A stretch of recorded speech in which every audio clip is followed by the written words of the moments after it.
છેલ્લે હું કહું છું કે તમને બીજું કહીએ તો 6 પ ઉગા છે, એવા 6 પ છે જે મને એવું લાગે છે કે દરેકને મદદ કરે. Next slide please. 6 પ એમાં પહેલો પ છે પ્રિસ્ક્રિપ્શન. અગેન હું ક્યારેય સાયકેટ્રિસ્ટનો રોલ રાઇટ ઓફ નહીં કરું. બહુ જ જરૂરી છે એમની હાજરી. થેરાપિસ્ટની જરૂર છે, કાઉન્સિલરની જરૂર છે, પ્રોફેશનલ જે સાયકોલોજિસ્ટ હોય, સાયકોથેરાપિસ્ટ હોય એમની જરૂર છે. એટલે ફર્સ્ટ ઇઝ પ્રિસ્ક્રિપ્શન. કારણ કે આ બાકી બધું તો પછી આવે. આ હાયરાર્કી તો ત્યારે હું લખી શકતો જ્યારે મેં એન્ટીડિપ્રેસન્ટ્સ લીધી. તો પણ ઘણા બધા એવા છે કે જેમને માત્ર એટલું પર્યાપ્ત નથી અથવા એનાથી ફાયદો નથી. એટલે આપણે આખો પિરામિડ રચવો પડે. બીજો તો છે પ્રિયજન, loved ones. They are our best therapist, કારણ કે they are our committed audience, faithful listeners. ત્રીજો પ છે પુસ્તકો. ચોથો પ છે પ્રવાસ અને પ્રકૃતિ. એક જ મિનિટ. આપણી મોટાભાગની માનસિક યાતનાઓ પ્રવાસ અને પ્રકૃતિના અભાવમાંથી ઉદ્ભવે છે. Because we don't travel enough. અને આપણે નેચર, વિટામિન એન ડેફિશિયન્સી, આપણે નેચરથી દૂર થઈ ગયા છીએ. અને આ જે કમ્ફર્ટ ક્રાઇસિસ છે એમાં અંગેની જ વાત આવે છે કે તમે નેચર કેટલું કન્ઝ્યુમ કરો છો.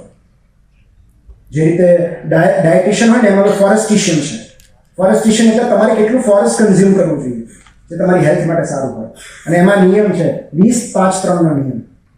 સો 20 મિનિટ્સ દરરોજ 20 મિનિટ અઠવાડિયામાં, દરરોજ તો નહીં, અઠવાડિયામાં 3 દિવસ 20 મિનિટ એવી જગ્યાએ ચાલો જ્યાં વૃક્ષો હોય, પાર્ક હોય, ગાર્ડન હોય, કે જ્યાં ગ્રીનરી હોય. 3 days a week for 20 minutes. બીજું છે 5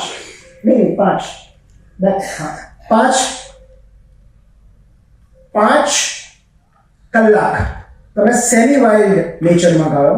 તળાવે જાઓ, દરિયા કિનારે જાઓ, કે કોઈ જંગલ કે ખુલ્લા મેદાનમાં જાઓ કે જ્યાં ખૂબ બધા વૃક્ષો હોય, ગાર્ડ હોય, ત્યાં આગળ જાઓ. અને લાસ્ટ ઇઝ 3, એટલે કે 3 દિવસ સંપૂર્ણ વાઇલ્ડ નેચરમાં ગાળો. એવરી યરલી, એન્યુઅલી, દર વર્ષે 3 દિવસ, કે જ્યાં નેટવર્ક ના આવતું હોય, કોઈ સિવિલાઇઝેશન ન હોય. તો આટલું નેચર તમારે કન્ઝ્યુમ કરવું જોઈએ. નેક્સ્ટ ઇઝ પરિશ્રમ. બંને શારીરિક અને માનસિક. જે આપણે વાત કરી, માનસિક પરિશ્રમ એટલે ધ્યાન. લાસ્ટ ઇઝ પ્રાર્થના. પ્રાર્થનામાં બી માંગવાનું નહીં, ગ્રેટિટ્યુડ. કારણ કે તમારી પાસે જે છે એનો તમે આભાર માનશો ને પછી અનેક ગણું વધારે આવશે. અમે અનુભવેલું છે. Just start feeling grateful four what you have and you will get plenty. બહુ જ બધું આવશે. તમે જે છે એની તો કદર કરો પહેલા. અને આ બહુ જ જરૂરી છે. જે મળ્યું છે એનો આભાર, અને નથી મળ્યું એનો સ્વીકાર. તો ગ્રેટિટ્યુડ. અને ગ્રેટિટ્યુડ આપણને બહુ સારી રીતે ટ્રેન કરે છે. It is a mental muscle. તમે દરેક વખતે તમારે એ યાદ કરવું પડે કે આમાં હું કઈ રીતે આભાર માનું ઈશ્વરનો. મારી પાસે કઈ તક છે ઈશ્વરનો આભાર માનવાની. જેમ કે આજે હું મારી આ સ્ટોરી તમારી સાથે શેર કરી રહ્યો છું, એ આભાર છે ઈશ્વરનો. અને મારે ધન્યવાદ કહેવા જોઈએ. ઇટ્સ અ ગ્રેટફુલ ફીલિંગ કે તમે બધા મારી સાથે છો અને હું મારી વાત તમારી સાથે કરી રહ્યો છું. તો ગ્રેટિટ્યુડ. એક આ વાત તમને કહી દઉં કે એક બહુ સરસ બુક છે, હેપીનેસ હેક્સ. એમાં એવી લીઝર એક્ટિવિટી છે. 33 દેશમાં એ લોકોએ સર્વે કર્યો કે એવી કઈ 6 પ્રવૃત્તિ છે જે માનવ મનને સૌથી વધારે આનંદ આપે છે. અને પછી એ લોકોએ એનું ક્રોનોલોજી ગોઠવ્યું 1 2 3 4 5 6. બરાબર? તો એ મેં ઢાંકી દીધું છે કારણ કે મારે તમારી સાથે એ શેર કરવું છે. તો 6 જે છે ને, નેક્સ્ટ 6 જે છે ને, બસ એ છે અટેન્ડિંગ સ્પોર્ટ ઇવેન્ટ્સ. તમે કોઈ પણ એક સ્પોર્ટને ફોલો કરો એ બહુ જરૂરી છે મેન્ટલ હેલ્થ માટે.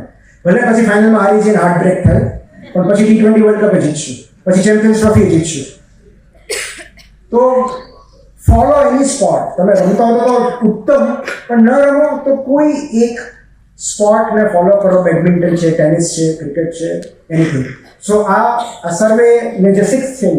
5th is listening to music. એ આ વસ્તુ એના આત્માનો ખોરાક નથી કીધો.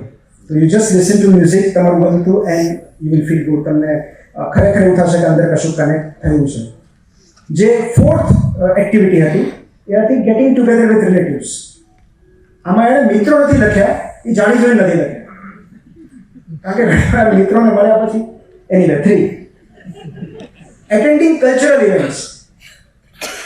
તમે કોઈ સાંસ્કૃતિક કાર્યક્રમ કે આવા કાર્યક્રમ નાટકો એ બધું જોયા પછી વધારે મજા આવે છે. સો ધીસ ઇઝ અને આ મારું લિસ્ટ નથી. આ 33 કન્ટ્રીઝમાં જે એ લોકોએ સર્વે કર્યો છે એનું કારણ છે જે આ બુકમાં એના રેફરન્સીસ સાથે છે એ કયા પેપરમાં છે. Second, reading books. આમાં તો કોઈ વિવાદ જ નથી.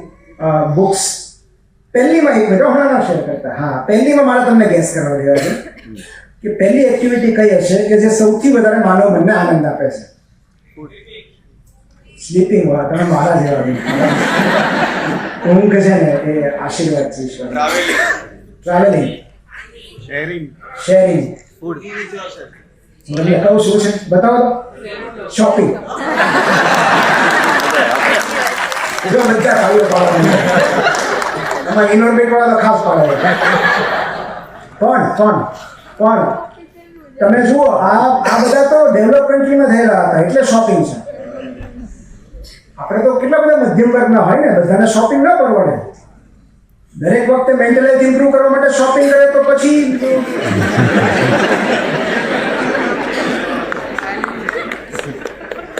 ગટ હેલ્થનું શું થાય? એટલે જો પછી મેં એવું વિચાર્યું કે આ જ સ્ટડી જો ઇન્ડિયામાં થયો હોત તો નંબર 1 પર શું આવે? Can you gas? Food. Gossip.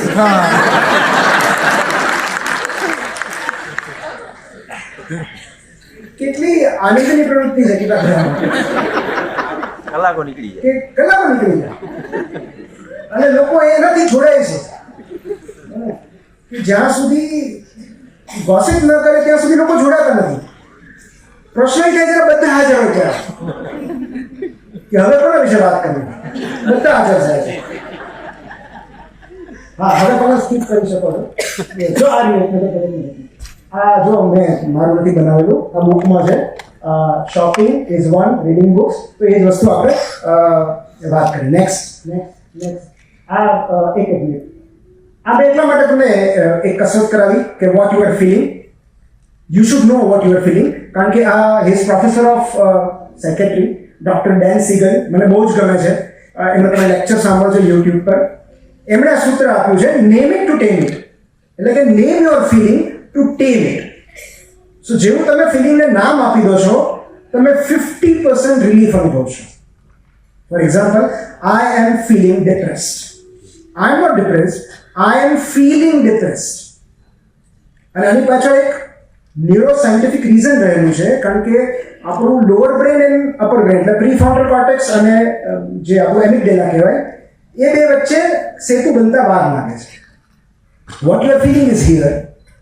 Okay, so અહીંથી એ ફીલ ઇમોશન્સ અહીંયા આવેલા હોય છે. પ્રીફ્રોન્ટલ કોર્ટેક્સ છે આપણું લોજિકલ બ્રેઇન છે થોડું, તો એના સુધી આ પહોંચતા વાર લાગે છે અને આપણે આના કારણે દુઃખી થઈએ છીએ. તો જ્યારે આપણે એને નેમ આપીએ છીએ, આઈ am feeling depressed, excited, disappointed, સ્યુસાઇડલ, જે બી આપણે કહીએ છીએ, ત્યારે આના સુધી મેસેજ પહોંચે છે પ્રીફ્રોન્ટલ કોર્ટેક્સ સુધી. અને એ આ મનને શાંત પાડે છે કે એવું કાંઈ નથી, કોઈ આગ તૂટી નથી પડવાનું, relax. So you are your best therapist. આપણા બધી ગોઠવણ અહીંયા છે જ. એટલે એમણે કહ્યું name it to tame it. So what you are feeling you should know. અને એટલે જ જર્નલિંગનો કન્સેપ્ટ છે. તમે લખશો તો ખબર પડશે ને તમે શું અનુભવો છો. અને once you are aware of that feeling you are done. બસ એટલું જ કરવાનું છે કે આઈ એમ ફિલિંગ ધીસ. કારણ કે feelings eventually will pass. 90 second rule છે. એક બહુ સરસ બુક છે, માય સ્ટ્રોક ઓફ ઇનસાઇટ એવી કંઈ. એ ન્યુરોસાયન્ટિસ્ટે જ લખી છે કે એમને પેરાલિસિસ થયું, એક અંગનો સ્ટ્રોક આવ્યો, માય સ્ટ્રોક ઓફ ઇનસાઇટ લગભગ એવું છે કે પેરાલિસિસ થયું, એમનું એક અંગ ખોટું પડી ગયું અને ત્યારે બ્રેઇનના પણ અમુક ભાગમાં લોહી પહોંચતું બંધ થઈ ગયું. અને પછી એમને ખબર પડી કે જીવન કેટલું સુંદર છે. અચાનક સ્ટ્રોક પછી કોઈ ચિંતા નહીં, કોઈ એન્ઝાઇટી નહીં, કોઈ ડિપ્રેશન નહીં.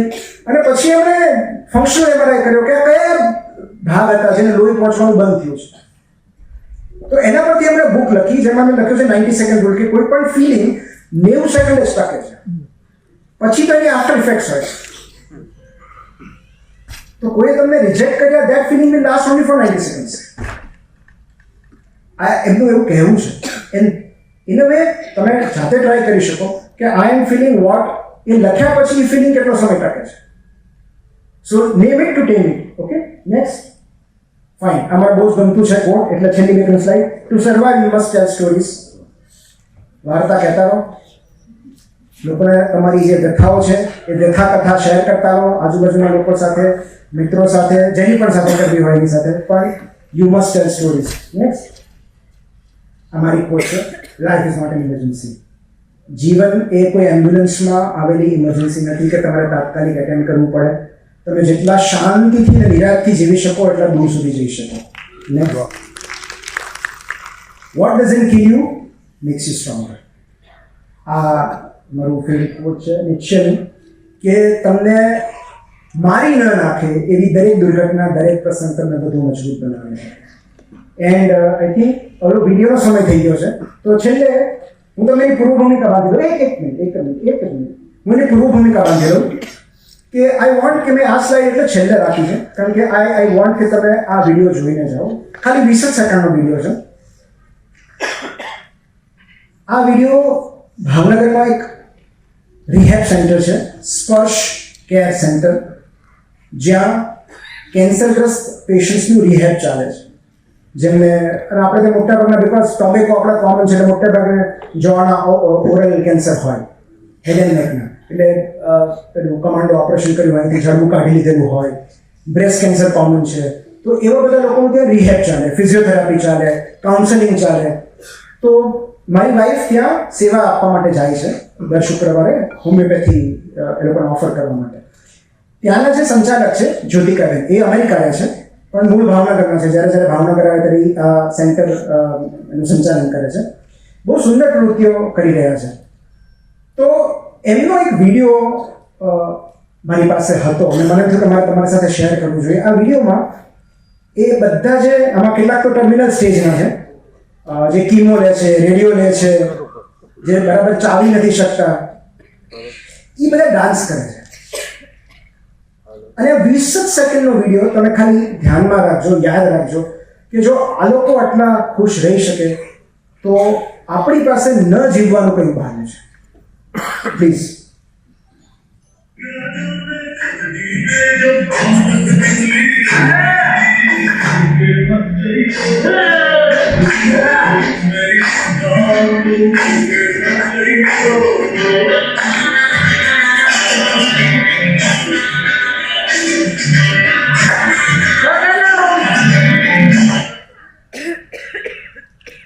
આવા બીજા ઘણા બધા જે લોકો ગરબા કરે છે. અને લાસ્ટ સ્લાઇડ. તો બસ 20 સેકન્ડ પર્યાપ્ત છે કે જો એ લોકો કેન્સર સામે લડત આપ્યા પછી પણ જો, because dance is the ultimate expression of expressing. પ્રસન્નતાની આનાથી ઉચ્ચ રજૂઆત બીજી કોઈ ન હોઈ શકે. નૃત્ય. લાસ્ટ સ્લાઇડ હતી thank you and keep breathing, એ હું તમને કહી દઉં.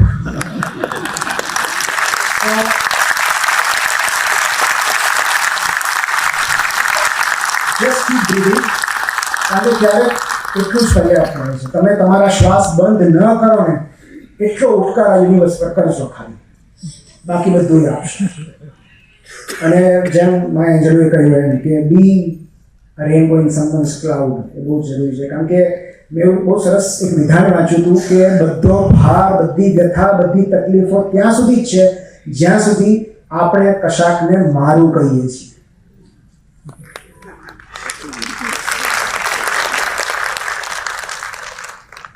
મારું ક્લેમ જ ન કરો તો કઈ ચિંતા જ નથી. તો જ્યારે આપણે આપણી જાતને વધુ પડતું મહત્વ આપીએ છીએ, આ બધું આ જંક વેલ્યુઝમાંથી આવે છે. મને એવું લાગે છે ડિપ્રેશન. આપણે કંઈક અચીવ કરવું છે, કોઈકની આગળ નીકળી જવું છે, આટલી રેવન્યુ જનરેટ કરવી છે, આટલા ગોલ્સ અચીવ કરવા છે, આ બધી જંક વેલ્યુઝ છે. એ જંક વેલ્યુઝને આપણે ચેઝ કરીએ છીએ ત્યારે ડિપ્રેશન આવે છે.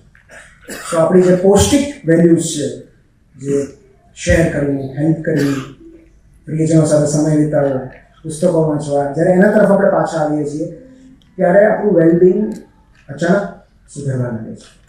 So that was my story. હજી આઈ થિંક આપણી પાસે ક્વેશ્ચન આન્સરનો સમય છે અને ઘણા બધાએ મને એવું કહ્યું હતું કે અમારે પૂછવું છે, મળવું છે. પૂછવું છે એ આપણે સ્વીકારશું, મળવું છે એટલા માટે શક્ય નહીં બને. કારણ કે જુઓ, હું તમને બહુ સાચી વાત કરું કે મારા ડ્રાઈવરને 4 વાગે, મારા ડ્રાઈવર મારી સાથે ભાવનગરથી આવ્યા છે, મારા ડ્રાઈવરને 4 વાગ્યાની ગર્લફ્રેન્ડને મળવા જવાનું છે.